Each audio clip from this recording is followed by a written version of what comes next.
Lord. Hallelujah. വളരെ സ്നേഹത്തോടെ വളരെ സന്തോഷത്തോടെ യേശുനാമത്തിൽ തിരുവചന ധ്യാനത്തിലേക്ക് എല്ലാ പ്രിയപ്പെട്ടവരെയും സ്വാഗതം ചെയ്യുന്നു. ദൈവമക്കളെ, വിശുദ്ധ യോഹന്നാന്റെ സുവിശേഷം 15:3 ഞാൻ നിങ്ങളോട് സംസാരിച്ച വചന നിമിത്തം നിങ്ങളിപ്പോൾ ശുദ്ധിയുള്ളവരാകുന്നു. ദൈവമക്കളെ, വചനം കേൾക്കുമ്പോൾ വിശുദ്ധിയുള്ളവരായിത്തീരുന്നു. അപ്പോൾ ഇന്ന് കേൾക്കുന്ന വചനത്തിലൂടെ നാം വിശുദ്ധിയിൽ നിന്ന് വിശുദ്ധിയിലേക്ക് വളരുവാൻ, അത് മാത്രമല്ല തുടർന്നുള്ള വചനം 4-ാമത്തെ വചനം, കൊമ്പിന് മുന്തിരിവള്ളിയിൽ വസിച്ചിട്ടല്ലാതെ സ്വയമായി കായ്പാൻ കഴിയാത്തതുപോലെ എന്നിൽ വസിച്ചിട്ടല്ലാതെ നിങ്ങൾക്കും ഫലം കായ്ക്കാൻ കഴിയുകയില്ല. നമ്മൾ ശുദ്ധീകരണം പ്രാപിക്കണം, വിശുദ്ധിയിൽ നിന്ന് വിശുദ്ധിയിലേക്ക് വളരണം. അതുകൂടാതെ എന്നിട്ട് ഫലം കായ്ക്കുന്ന മക്കളായിത്തീരണം. അതിന് യേശുവിൽ വസിച്ചാൽ മാത്രമേ സാധിക്കൂ. പ്രിയമുള്ളവരെ, ഇന്ന് തിരുവചന ധ്യാനം നയിക്കുന്നത് മൂവാറ്റുപുഴയിലുള്ള എത്രയും പ്രിയപ്പെട്ട ഡേവിഡ് സാറാണ്. ഡേവിഡ് സാറിലൂടെ ഇന്ന് കേൾക്കുന്ന വചനം നമ്മെ ഏറ്റവും വിശുദ്ധിയിലേക്ക് ഉയർത്തുക മാത്രമല്ല, നാം ഫലം കായ്ക്കുന്ന മക്കളായി തീരുവാൻ ഇടയായി തീരേണ്ടതിന് നമുക്ക് പ്രിയപ്പെട്ട സാറിനെ കർത്താവിൻ്റെ ക്രൂശിൻ ചുവട്ടിൽ താഴ്ത്തി സമർപ്പിക്കാം. യേശുവേ, ഒന്ന് വാഴ്ത്തി നുറുക്കി നൽകണമേ അഭിഷേകമുള്ള ദൂത്. ഹല്ലേലൂയ. സ്വർഗീയ മന്ന ആവോളം മക്കൾക്ക് ഹല്ലേലൂയ നൽകുമാറാകണമെന്ന് നമുക്ക് പ്രാർത്ഥിക്കാം. Praise the Lord. ഹല്ലേലൂയ. ദൈവമക്കളെ, ഇന്നത്തെ തിരുവചന ധ്യാനം സ്പോൺസർ ചെയ്തിരിക്കുന്നത് എൽദോ നിധ ദമ്പതികളാണ്. അവർ ഇപ്പോൾ ഓസ്ട്രേലിയയിലാണ്. അവർക്കൊരു കുഞ്ഞിനെ ദൈവം ദാനമായി നൽകിയിട്ടുണ്ട്. ഒരു കുഞ്ഞിനെയും കൂടി അവർ ആഗ്രഹിക്കുന്നു. മാത്രമല്ല, അവരുടെ ജോലി കോൺട്രാക്റ്റ് ബേസിലാണ്. സ്ഥിരമായിട്ട്, അതായത് പെർമനൻ്റായിട്ട് ഒരു ജോലി രണ്ടുപേർക്ക് ലഭിക്കാൻ വേണ്ടി നമുക്ക് സമർപ്പിച്ച് പ്രാർത്ഥിക്കാം. ദൈവഹിതത്തിനായി സമർപ്പിക്കാം. മക്കളുടെ പ്രത്യേകമായ പ്രാർത്ഥന ദൈവകരങ്ങളിലേക്ക് ചേർത്ത് വയ്ക്കുമ്പോൾ വിശുദ്ധ മർക്കോസ് 11:24 വചനത്തിൻ്റെ ശക്തിയാൽ ദൈവമേ, ഈ നല്ല ആവശ്യമാടുന്ന ഈ നിമിഷം ചെയ്തു കൊടുത്തിരിക്കുന്നു എന്ന് ഞങ്ങൾ വിശ്വസിച്ചുകൊണ്ട്, അത് നിറവേറിയിരിക്കുന്നു, ഒരു അത്ഭുതം സംഭവിച്ചിരിക്കുന്നു എന്ന് വിശ്വസിച്ചുകൊണ്ട് ഞങ്ങൾ പ്രാർത്ഥിക്കുന്നു. ഹല്ലേലൂയ. യേശുവേ നന്ദി, യേശുവേ സ്തോത്രം. Praise the Lord. ഇന്ന് വരെ തിരുവചന ധ്യാനം സ്പോൺസർ ചെയ്ത സകല മക്കൾക്കും വേണ്ടി നമുക്ക് പ്രാർത്ഥിക്കാം. ധ്യാന കേന്ദ്രത്തെ വിവിധ നിലകളിൽ സഹായിച്ചിട്ടുള്ള, പ്രത്യേകിച്ച് ദാനമായി നൽകിയ കുടുംബത്തിന് വേണ്ടി പ്രാർത്ഥിക്കാം. ദാനമായി നൽകിയ മകന് നിത്യശാന്തി നൽകണമേ എന്ന് ദൈവമേ ഞങ്ങൾ അങ്ങയുടെ തിരുസന്നിധിയിൽ പ്രാർത്ഥിക്കുകയാണ്. ധ്യാനകേന്ദ്രത്തിൽ വന്ന് താമസിച്ചുള്ള ധ്യാനത്തിൽ സംബന്ധിച്ചു പോയ സകല മക്കളും സ്വർഗത്തിൻ്റെ മക്കളായി ജീവിക്കുവാൻ, വിശുദ്ധിയുടെ നിറകുടങ്ങളായി ജീവിക്കാൻ തമ്പുരാനെ സഹായിക്കണമേ. പരിശുദ്ധ സഭയ്ക്ക് വേണ്ടി ഞങ്ങൾ ഒരു നിമിഷം പ്രാർത്ഥിക്കുന്നു. കരുണ തോന്നണമേ. സഭയിലെ പിതാക്കന്മാരോട് ദൈവമേ എല്ലാവരോടും കരുണയായിരിക്കണമെന്ന് പ്രാർത്ഥിക്കുന്നു. ധ്യാനകേന്ദ്രത്തിൻ്റെ ചുമതലയുള്ള അഭിഷിക്തരെയും ബഹുമാനപ്പെട്ട സിസ്റ്റേഴ്സിനെയും ധ്യാനകേന്ദ്രത്തിൽ വന്ന് ധ്യാനിപ്പിച്ചിട്ടുള്ള, ശുശ്രൂഷ നിർവഹിച്ചിട്ടുള്ള ബഹുമാനപ്പെട്ട ആചാര്യന്മാരെയും എല്ലാവരെയും കുടുംബമായി ക്രൂശിൻ്റെ തണലിൽ താഴ്ത്തി വയ്ക്കുന്നു. അൽമായ പ്രേക്ഷിതർക്ക് വേണ്ടി പ്രാർത്ഥിക്കുന്നു. ഓൺലൈൻ ധ്യാനം, അതുപോലെ ഓൺലൈൻ മധ്യസ്ഥ പ്രാർത്ഥന, അത് നയിക്കുന്നവരെ എല്ലാവരെയും അവിടുന്ന് അനുഗ്രഹിക്കണമേ.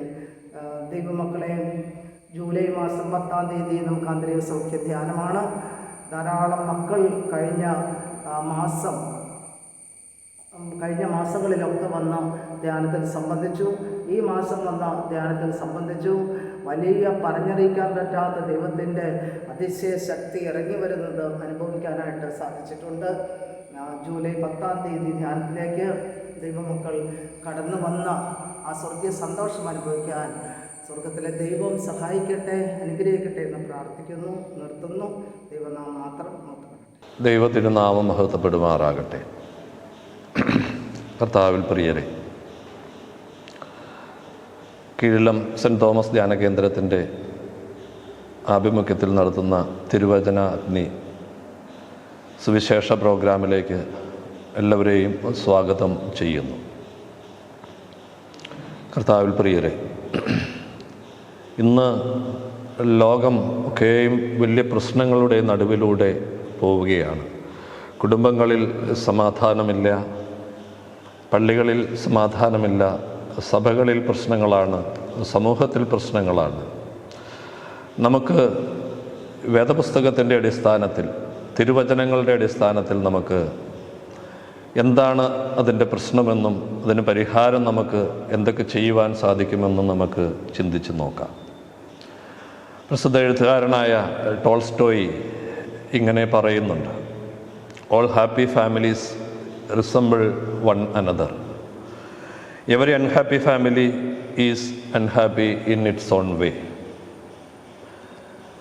എല്ലാ സന്തോഷമുള്ള കുടുംബങ്ങളും അടിസ്ഥാനപരമായി സന്തോഷിക്കുന്നത് ഒരു കാരണത്തിലാണ്. പക്ഷേ സന്തുഷ്ടി അനുഭവിക്കുന്ന കുടുംബങ്ങളിലൊക്കെയും അതിൻ്റെ കാരണങ്ങൾ എന്ന് പറയുന്നത് വ്യത്യസ്തമാണ്.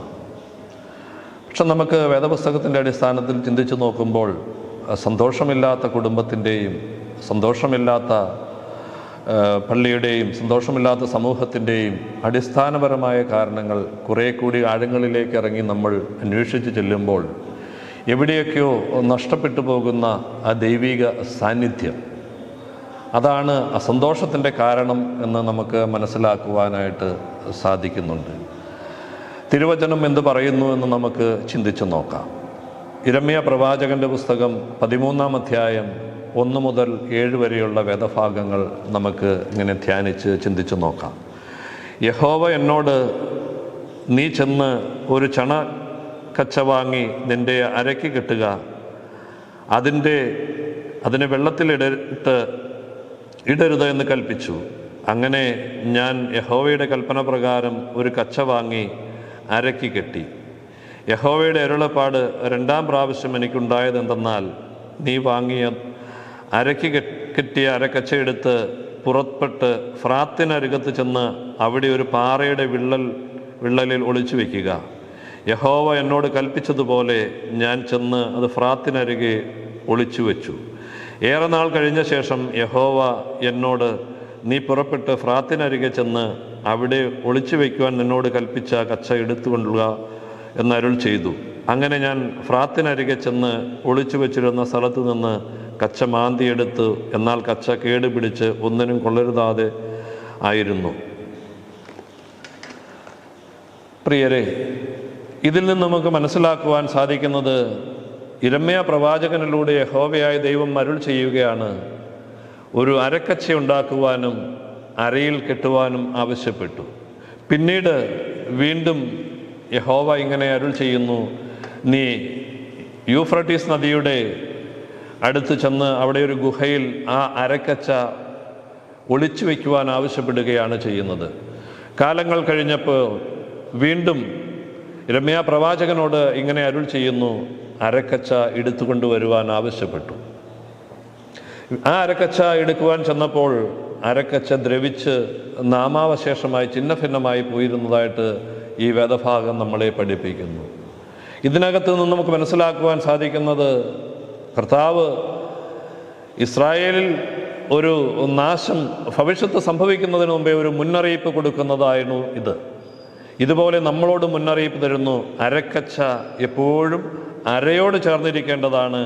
അത് ചേരേണ്ടാത്ത സ്ഥലങ്ങളിൽ ചേരുമ്പോൾ അത് നശിച്ചു പോകുമെന്ന് ഈ വേദഭാഗത്തിലൂടെ നമുക്ക് മനസ്സിലാക്കുവാൻ സാധിക്കും. അരക്കച്ച അരയോട് മാത്രം ചേർന്നിരിക്കേണ്ടതാണ്. മറ്റ് സ്ഥലങ്ങളിൽ അത് ചേർന്നിരുന്നാൽ അത് നമ്മുടെ ജീവിതത്തെ, വ്യക്തിപരമായ ജീവിതത്തെ അത് നശിപ്പിക്കുമെന്ന് നമുക്ക് മനസ്സിലാക്കുവാൻ ആയിട്ട് സാധിക്കും. പുതിയ നിയമത്തിലേക്ക് വരുമ്പോൾ ഇതേ ഉപമയുടെ മറ്റൊരു ഭാഷ്യം യോഹന്നാൻ അവതരിപ്പിക്കുന്നുണ്ട്. യോഹന്നാൻ പറയുന്നത്, യോഹന്നാൻ്റെ സുവിശേഷം 15-ാം അധ്യായം അതിൻ്റെ 5-ാമത്തെ വാക്യത്തിൽ ഇങ്ങനെ പറയുന്നു. മുന്തിരിവള്ളിയുടെ ഉപമയാണ് അതിനകത്ത് പറയുന്നത്. മുന്തിരിച്ചെടി അതിൻ്റെ തായ്തടിയോട് ചേർന്ന് നിൽക്കുമ്പോൾ മാത്രമേ അതിന് ഫലം പുറപ്പെടുവിക്കുവാൻ സാധിക്കുകയുള്ളൂ എന്നാണ് വേദഭാഗത്തിലൂടെ നമുക്ക് മനസ്സിലാക്കുവാനായിട്ട് സാധിക്കുന്നു. മുന്തിരിച്ചെടി എന്ന് പറയുന്നത് അത് തൃത്വത്തിൻ്റെ മനോഹരമായ ഒരു ആവിഷ്കാരം ആവിഷ്കരിക്കുന്നതാണ് യോഹന്നാൻ സുവിശേഷകൻ. പിതൃപുത്ര പരിശുദ്ധാത്മാവ് സംഗമം പോലെ തന്നെ ആ പുതിയ നിയമത്തിലേക്ക് വരുമ്പോൾ ഈ മുന്തിരിവള്ളിയുടെ ഉപമ പറയുമ്പോൾ കർത്താവ് ഇത് തന്നെയാണ് യോഹന്നാൻ ഇതിലൂടെ നമ്മളെ പഠിപ്പിക്കുന്നത്. ഒരു തോട്ടക്കാരനുണ്ട്, ഒരു മുന്തിരിച്ചെടിയുണ്ട്, ഒരു ചില്ലകളുമുണ്ട്. തൃത്വത്തിൻ്റെ ഒരു ആവിഷ്കരണമാണ് അവിടെ നടന്നിരിക്കുന്നത്. അതിനകത്ത് പിതാവ് എന്ന് പറയുന്നത് തോട്ടക്കാരനാണ്. അതിൻ്റെ തായ്തടിയായി നിൽക്കുന്നത്, മുന്തിരിവള്ളിയായി നിൽക്കുന്നത് യേശു ക്രിസ്തുവാകുന്നു. അതിൻ്റെ ചില്ലകൾ എന്ന് പറയുന്നത് നമ്മളാകുന്നു. ആ ചില്ലകൾക്ക് ഫലം പുറപ്പെടുവിക്കുവാൻ സാധിക്കണമെങ്കിൽ ആ തായ്തടിയോട് ഒട്ടിച്ച് ചേർന്ന് നിൽക്കുന്നുവെങ്കിൽ മാത്രമേ അതിന് ഫലം പുറപ്പെടുവിക്കുവാനായിട്ട് സാധിക്കുകയുള്ളൂ. ക്രിസ്തു ഈ വേദഭാഗത്തിലൂടെ നമ്മളെ അനേക പ്രാവശ്യം ഇങ്ങനെ ഉത്ബോധിപ്പിക്കുന്നുണ്ട്. ഐ ആം സെയിങ്സ്, ഞാൻ പറയുന്നു എന്ന് അനേക പ്രാവശ്യം ഇതിനകത്ത് പറയുന്നുണ്ട്. I am the true vine എന്ന് പറയുന്നുണ്ട്. ഞാൻ സാക്ഷാൽ മുന്തിരി വള്ളിയാകുന്നു. ഈ മുന്തിരി വള്ളിക്ക് സ്വയം ഫലം പുറപ്പെടുവിക്കാൻ സാധിക്കുകയില്ല, ചില്ലകൾക്ക് പുറപ്പെടുവിക്കാൻ സാധിക്കുകയില്ല. അത് തായ്തടിയോട് ഒട്ടിച്ച് ചേർക്കപ്പെടുന്നുവെങ്കിൽ മാത്രമേ അതിന് ഫലം പുറപ്പെടുവിക്കുവാൻ സാധിക്കുകയുള്ളൂ എന്ന് നമ്മൾ ഈ വേദഭാഗത്തിലൂടെ നമ്മൾ മനസ്സിലാക്കുന്നു. തീർച്ചയായിട്ടും എനിക്ക് തോന്നുന്നത് നമ്മൾ പല കാര്യങ്ങളും ദൈവത്തിൽ നിന്ന് അകന്ന് ജീവിക്കുമ്പോഴാണ് ജീവിതം പരാജയം സംഭവിക്കുന്നത്. ഞാൻ എന്ന ഭാവത്തിലൂടെ നമ്മൾ ജീവിക്കുമ്പോൾ പല കാര്യങ്ങളും നമ്മളുടെ ജീവിതം പരാജയപ്പെട്ടു പോകുന്നത് അവിടെയാണ്. ഏദൻ തോട്ടൻ സൺഡേ സ്കൂളിൽ ഇങ്ങനെ ഒരു അധ്യാപിക ഇങ്ങനെ ഒരു ചോദ്യം ചോദിച്ചത് ഞാൻ ഓർക്കുന്നുണ്ട്. എല്ലാ സൃഷ്ടിച്ചതിന് ശേഷം അവസാനമാണ് മനുഷ്യനെ സൃഷ്ടിച്ചത് എന്ന് വേദപുസ്തകം നമ്മളെ പഠിപ്പിക്കുന്നു.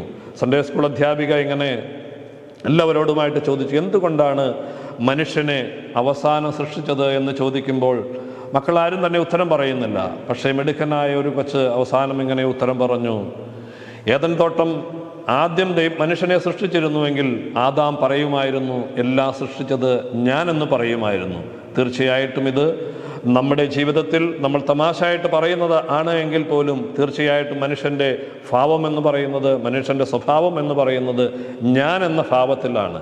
തീർച്ചയായിട്ടും ഏദൻ തോട്ടത്തിൽ മനുഷ്യനെ സൃഷ്ടിച്ചത് അവസാനമായത് അതുകൊണ്ട് തന്നെ ആയിരിക്കുമെന്നാണ് എനിക്കും തോന്നുന്നത്.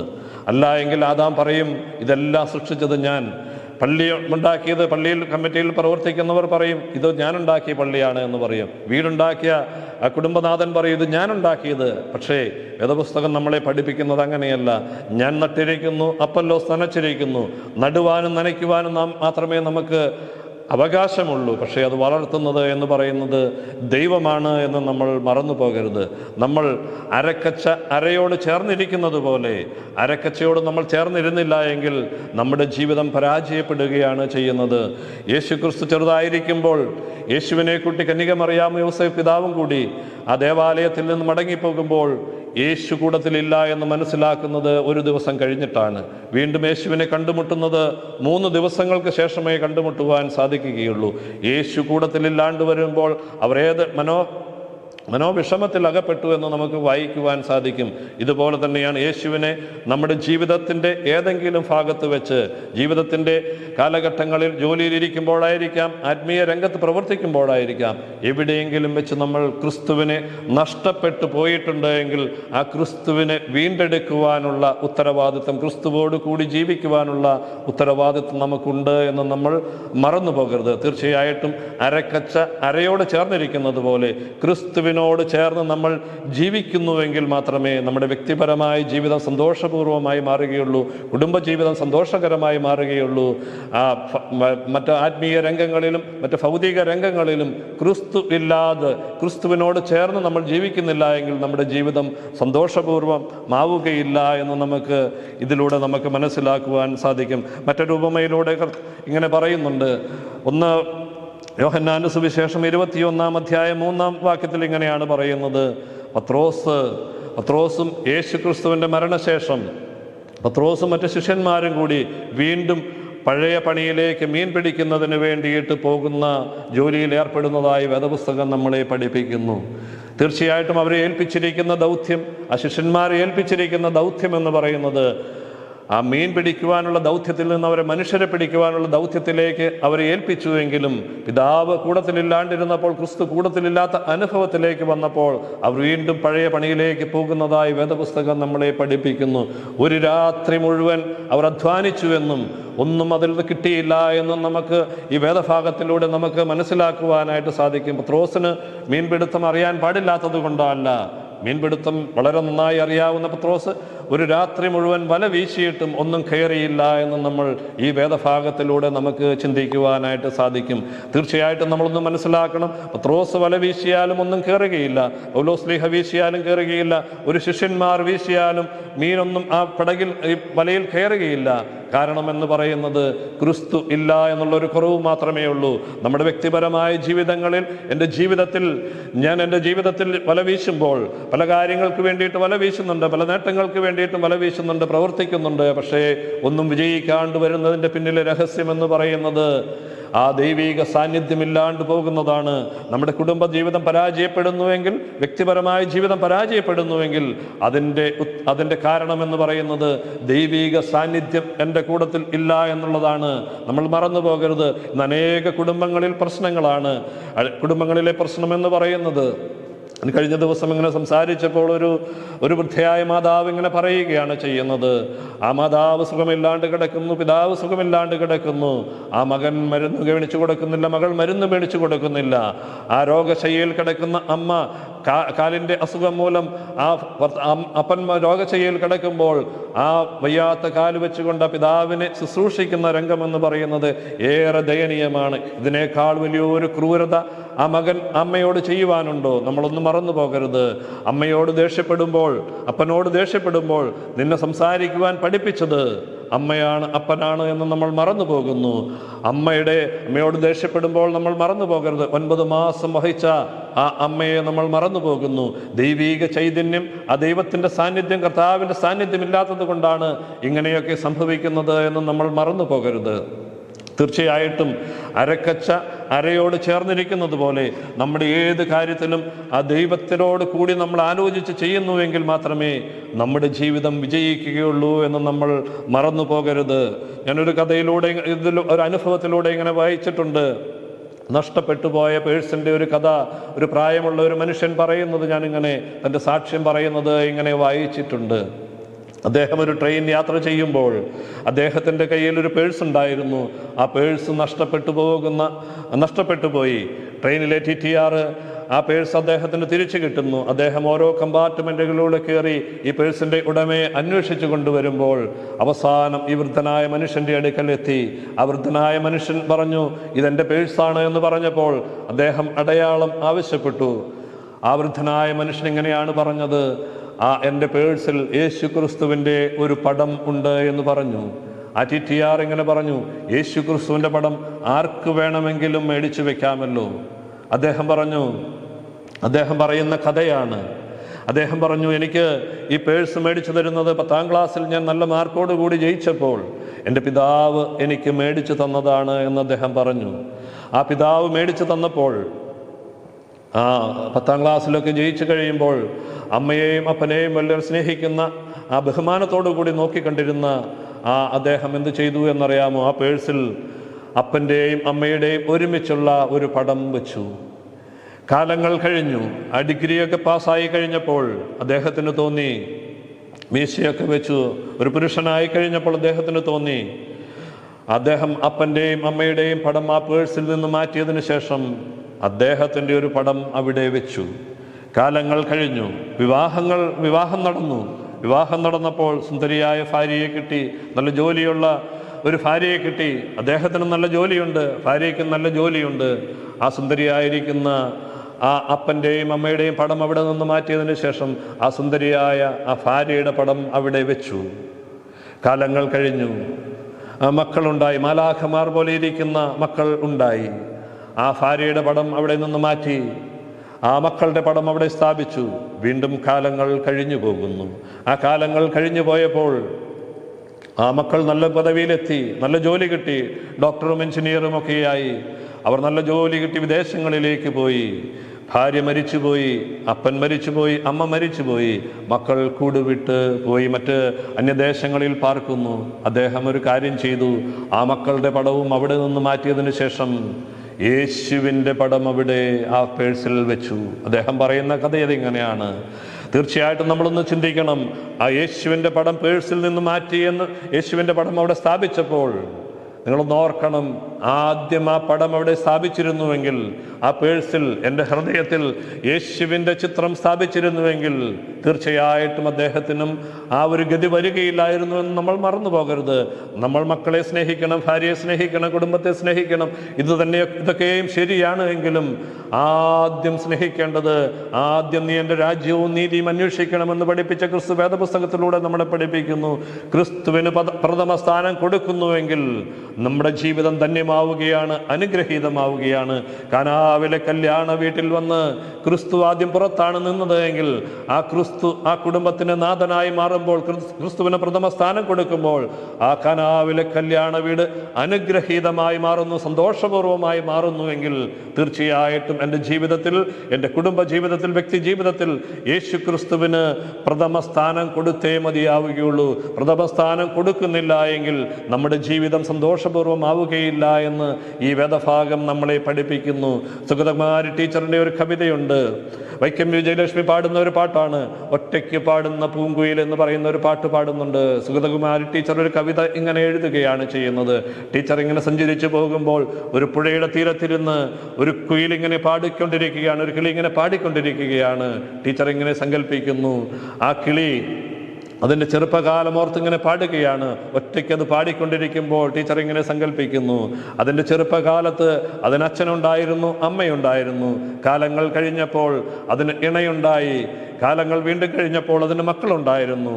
അത് പ്രായമായപ്പോൾ ഇങ്ങനെ ഓർത്തുകൊണ്ട് ഇങ്ങനെ പാടുകയാണ് ചെയ്യുന്നത്. അച്ഛൻ മരിച്ചുപോയി, അമ്മ മരിച്ചുപോയി, ഇണ മരിച്ചുപോയി, മറ്റ് അതിൻ്റെ മക്കൾ വേറെ കൂടുവെച്ച് അത് വേറെ കൂട്ടിലേക്ക് മാറി പാർത്തപ്പോൾ ഒറ്റയ്ക്കായി പോകുന്ന ആ പൂങ്കുയിലിരുന്ന് പാടിക്കൊണ്ടിരിക്കുകയാണ്. അതിന് പാടുവാൻ മാത്രമേ അറിയുകയുള്ളൂ. നമ്മളൊന്നും മറന്നു പോകരുത്. ആ നഷ്ടപ്പെട്ടു പോയ പേഴ്സിൻ്റെ കഥ പറയുന്നത് പോലെ നിങ്ങൾ ക്രിസ്തുവിനെ ആദ്യം എൻ്റെ രാജ്യവും എൻ്റെ നീതിയും അന്വേഷിക്കുന്നുവെങ്കിൽ, ക്രിസ്തുവിന് പ്രഥമ സ്ഥാനം കൊടുക്കുന്നുവെങ്കിൽ, എല്ലാം ക്രിസ്തുവിൻ്റെ ആ പാതാരബിന്ദങ്ങളിൽ ഏൽപ്പിക്കുന്നുവെങ്കിൽ, ആ നോഹയോട് പറയുന്നത് പോലെ, നോഹയെ നീ പെട്ടകം പണിയുവാൻ യഹോവയായ ദൈവം അരുൾ ചെയ്യുന്നുണ്ട്, നീ പെട്ടകം പണിയണം. പെട്ടകം പണിയുമ്പോൾ ഒന്ന് പറയുന്നുണ്ട്, എൻ്റെ അളവനുസരിച്ചാണ് നിന്റെ പെട്ടകത്തെ നീ പണിയേണ്ടത്. നമ്മൾ മറന്നു പോകരുത്. എൻ്റെ അളവനുസരിച്ച് നിന്റെ പെട്ടകത്തെ പണിയുന്നുവെങ്കിൽ നിന്റെ പെട്ടകത്തെ സംരക്ഷിക്കുവാനുള്ള ഉത്തരവാദിത്വം എനിക്കുണ്ട് എന്ന് വാക്കുമാറാത്ത കർത്താവ് നമ്മളോട് അരുൾ ചെയ്യുന്നു.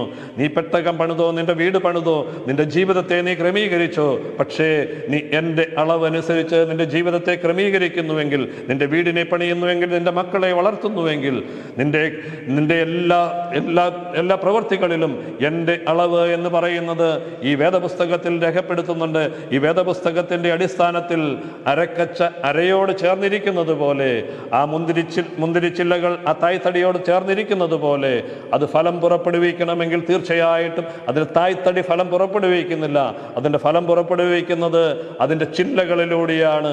നമ്മളെ ഏൽപ്പിച്ചിരിക്കുന്ന ദൗത്യം എന്ന് പറയുന്നത് യേശു തൻ്റെ ഐഹിക ജീവിതം അവസാനിപ്പിച്ച് മടങ്ങിപ്പോകുമ്പോൾ, ഞാൻ മടങ്ങി വരുവോളം നിങ്ങൾ ലോകത്തൊക്കെയും എൻ്റെ സാക്ഷികളാകണമെന്ന് പഠിപ്പിക്കുന്ന ക്രിസ്തു ഒരേ ഒരു കാര്യമേ നമ്മളെ ആവശ്യപ്പെടുന്നുള്ളൂ, നിങ്ങൾ ലോകമൊക്കെയും പോയി എൻ്റെ സാക്ഷികളാകണം. എൻ്റെ സാക്ഷികൾ നമ്മളെ ഏൽപ്പിച്ചിരിക്കുന്ന, സഭയെ ഏൽപ്പിച്ചിരിക്കുന്ന ഒരേ ഒരു ദൗത്യം എന്ന് പറയുന്നത് യേശുവിൻ്റെ സുവിശേഷ വാഹകരാകുവാനുള്ള ഒരു ദൗത്യം മാത്രമേ നമ്മളെ ഏൽപ്പിച്ചിട്ടുള്ളൂ. നിർഭാഗ്യവശാൽ ഇന്ന് സംഭവിച്ചുകൊണ്ട് ഇരിക്കുന്നത് അങ്ങനെയല്ല എന്ന് നമുക്കറിയാം. സഭകളിൽ പ്രശ്നങ്ങൾ, സമൂഹങ്ങളിൽ പ്രശ്നങ്ങൾ, എല്ലാത്തിലും വഴക്കാണ്.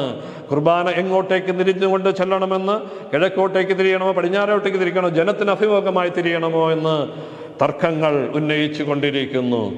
നമ്മൾ കിഴക്കോട്ടേക്കുമല്ല പടിഞ്ഞാറോട്ടേക്കുമല്ല തിരിയേണ്ടത്, വടക്കോട്ടേക്കുമല്ല തെക്കോട്ടേക്കുമല്ല തിരിയേണ്ടത് കർത്താവിങ്കിലേക്ക് തിരിയുന്നുവെങ്കിൽ ആ പ്രശ്നത്തിൻ്റെ പരിഹാരമാവുകയാണ്. ആത്മാവിലും സത്യത്തിലും ആരാധിക്കുവാനാണ് നമ്മളെ പഠിപ്പിച്ചിരിക്കുന്നത്. ഒരു സ്ത്രീ ക്രിസ്തുവിനോട് സംസാരിക്കുമ്പോൾ ഇങ്ങനെ പറയുന്നുണ്ട്, എൻ്റെ പിതാക്കന്മാർ ആ മലയിലാണ് ആരാധിച്ചിരുന്നത് എന്ന് പറയുന്നുണ്ട്. ക്രിസ്തു മറുപടിയായിട്ട് ഇങ്ങനെ പറയുന്നുണ്ട്, ആ മലയിലുമല്ല ഈ മലയിലുമല്ല യെരൂശലേമിലുമല്ല ആരാധിക്കേണ്ട സമയം, ആത്മാവിലും സത്യത്തിലും ആരാധിക്കുവാനാണ് നമ്മളെ പഠിപ്പിച്ചിരിക്കുന്നത്. നമ്മൾ മറന്നു പോകരുത്. അരക്കച്ച അരയോട് ചേർന്നിരിക്കുന്നത് പോലെ എല്ലാ കാര്യങ്ങളിലും ദൈവത്തോട് ചോദിച്ചുകൊണ്ട്, ദൈവത്തോട് അനുവാദം ചോദിച്ചുകൊണ്ട് നമ്മുടെ ജീവിതം നമ്മൾ ക്രമീകരിക്കുന്നുവെങ്കിൽ മാത്രമേ നമ്മുടെ ജീവിതം ധന്യമാവുകയുള്ളൂ, അനുഗ്രഹീതമാവുകയുള്ളൂ എന്ന് നമ്മൾ മറന്നു പോകരുത്. നമ്മൾ ഈ ലോകത്ത് ജീവിക്കുമ്പോൾ നമ്മൾ അനേക തെറ്റുകളിൽ അകപ്പെടുന്നുണ്ട്. പക്ഷേ നമ്മൾ തിരിച്ചു വരണം. നമുക്കൊരു സുബോധമുണ്ടാകേണ്ട ആവശ്യമുണ്ട്. ആവശ്യം വേദപുസ്തകത്തിൽ വളരെ മനോഹരമായി ധൂർത്തപുത്രന്റെ കഥ പറയുമ്പോൾ ക്രിസ്തു പറയുന്നുണ്ട്, അവന് സുബോധമുണ്ടായി എന്ന് പറയുന്നുണ്ട്. എന്താണ് സുബോധം എന്ന് പറയുന്നത്? അവനെല്ലാം നഷ്ടപ്പെട്ടു പോയി. പിതാവിനോട് വ്യതിചലിച്ചുകൊണ്ട്, മറുതലിച്ചുകൊണ്ട് അവൻ കുടുംബം വിട്ടു പോവുകയാണ് ചെയ്യുന്നത്. അവസാനം അവന് മാനസാന്തരം ഉണ്ടാകുന്നത് എന്ന് പറയുന്നത് അവനൊന്നാണ് തിരിച്ചറിയുന്നത്. അവൻ്റെ സ്വന്തക്കാരോ അവൻ്റെ കൂട്ടുകാരോ എല്ലാം അവൻ്റെ സമ്പത്ത് തീർന്നപ്പോൾ അവനെ കൈവഴിഞ്ഞു പോകുമ്പോൾ അവൻ പ്രാർത്ഥിക്കുമ്പോൾ അവനൊരു കാര്യം മനസ്സിലാകുന്നു, അവനൊരു പിതാവുണ്ട്. ആ പിതാവ് എന്ന് പറയുന്നത് ക്രിസ്തുവാകുന്നു. ആ ക്രിസ്തുവാകുന്ന പിതാവിനെ അവൻ ഓർത്തപ്പോൾ, എന്നെ സ്നേഹിക്കുന്ന ഒരു പിതാവുണ്ട് എന്നവൻ തിരിച്ചറിഞ്ഞപ്പോൾ, you are being passionately loved, ഞാനിപ്പോഴും സ്നേഹിക്കപ്പെടുന്നുണ്ട്, എന്നെ സ്നേഹിക്കുവാൻ ആളുണ്ട് എന്നുള്ള തിരിച്ചറിവാണ് ഏറ്റവും വലിയ സുബോധമെന്ന് നമ്മൾ മറന്നു പോകരുത്. മുടിയനായ പുത്രന്റെ കഥ ക്രിസ്തു പറയുന്നത് ഇതിനെ ഉദ്ദേശിച്ചുകൊണ്ടാണ് പറയുന്നത്. ലോകത്തിൽ ഏറ്റവും അറിയപ്പെടുന്ന, ഏറ്റവും പ്രശസ്തമായിരിക്കുന്ന യേശു ക്രിസ്തുവിന്റെ ഉപമ എന്ന് പറയുന്നത് മുടിയനായ പുത്രന് ഉണ്ടാകുന്ന സുബോധമാണ്. നമുക്കൊരു സുബോധമുണ്ടായാൽ നമ്മൾ മടങ്ങിപ്പോകേണ്ടത് മറ്റാരുടെയും അടുത്തേക്കല്ല, മാനുഷികമായ നിലയിലുള്ള മടങ്ങിപ്പോക്കല്ല. നമ്മൾ ഒരു ദൈവിക ചൈതന്യത്തോടുകൂടി ആ പിതാവിങ്കിലേക്ക് മടങ്ങിപ്പോകുന്നുവെങ്കിൽ, എന്നെ സ്നേഹിക്കുന്ന പിതാവിൻ്റെ അടുത്തേക്ക് മടങ്ങിപ്പോകുമ്പോൾ തീർച്ചയായിട്ടും ആ സുബോധം എനിക്കുണ്ടായാൽ നമ്മൾ ആ ദൈവത്തോടു കൂടി നമ്മുടെ ജീവിതത്തെ ക്രമീകരിക്കും. ദൈവത്തോടു കൂടി നമ്മൾ ജീവിക്കുമ്പോൾ, കർത്താവിനോട് കൂടി നമ്മൾ ജീവിക്കുമ്പോൾ, ആ പെന്തിക്കോസ്ത് പെരുന്നാളിൽ അത് തന്നെയാണ് നമ്മൾ പഠിക്കുന്നത്. യെരൂശലേം ദേവാലയത്തിൽ പരിശുദ്ധാത്മാവ് ഇറങ്ങുന്നില്ല. സിഹിയോൻ മാളികയിൽ പരിശുദ്ധാത്മാവ് ഇറങ്ങുന്നത് ആ സ്നേഹക്കൂട്ടായ്മയാണ്. ആ സ്നേഹക്കൂട്ടായ്മയിൽ മാത്രമേ പരിശുദ്ധാത്മാവ് ഇറങ്ങുകയുള്ളൂ. എൻ്റെ മനസ്സിൽ, എൻ്റെ ഹൃദയത്തിൽ കർത്താവിന് വസിക്കുവാൻ ഞാൻ ഒരുങ്ങുന്നുവെങ്കിൽ തീർച്ചയായിട്ടും പരിശുദ്ധാത്മാവ് അവിടെ ഇറങ്ങും. ആ വിശ്വാസമാകുന്ന കർത്താവിനെ കൂട്ടുപിടിച്ചുകൊണ്ട്, ഞാനിങ്ങനെ പറഞ്ഞിട്ടുണ്ടാകാൻ ചിലപ്പോൾ സാധ്യതയുണ്ട്. വിറ്റിബെട്ടത്തിരിപ്പാട് എന്ന് പറയുന്ന മനുഷ്യൻ ഇങ്ങനെ പറഞ്ഞിട്ടുണ്ട്, എൻ്റെ കയ്യിൽ വിശ്വാസമാകുന്ന ഒരു ഊന്നുവടിയുണ്ട്, ഒരു വിളക്കുമുണ്ട്. ആ വിളക്ക് എന്നെങ്കിലും അണഞ്ഞു പോയാൽ എനിക്ക് സർവ്വ അവലംബിതയായിട്ട് വരേണ്ടത് ഈ വിശ്വാസം എന്ന് പറയുന്ന ഈ ഊന്നുവടിയാണ്. അത് പരിശുദ്ധാത്മാവാണ്, യേശുക്രിസ്തുവാണ്. ആ ഊന്നുവടി സർവ്വ അവലംബിതയായിട്ട് മാറുമ്പോൾ, ആ ഊന്നുവടിയുടെ സഹായത്തോടുകൂടി, യേശുക്രിസ്തുവിൻ്റെ സഹായത്തോടുകൂടി, പരിശുദ്ധാത്മാവിൻ്റെ സഹായത്തോടുകൂടി ഞാൻ ജീവിക്കുന്നുവെങ്കിൽ എൻ്റെ ജീവിതം അനുഗ്രഹീതമായി മാറുന്നു എന്ന് നമ്മൾ മറന്നു പോകരുത്. നമ്മൾ ഇന്ന് ചിന്തിച്ച വേദഭാഗം എന്ന് പറയുന്നത് അരക്കച്ച അരയോട് ചേർന്നിരിക്കുന്നത് പോലെ, ഇന്നത്തെ ഈ വേദഭാഗം നമ്മളെ പഠിപ്പിക്കുന്നത് അരക്കച്ച അരയോട് ചേർന്നിരിക്കുന്നത് പോലെ, ഞാൻ കർത്താവിനോട് ചേർന്നിരിക്കുന്നുവെങ്കിൽ ആ കർത്താവ് എന്നെ സംരക്ഷിച്ചു കൊള്ളും. കർത്താവ് വലിയൊരു മുന്നറിയിപ്പാണ്, ഇസ്രായേലിന് കൊടുക്കുന്ന പഴയ നിയമത്തിലെ മുന്നറിയിപ്പാണ്.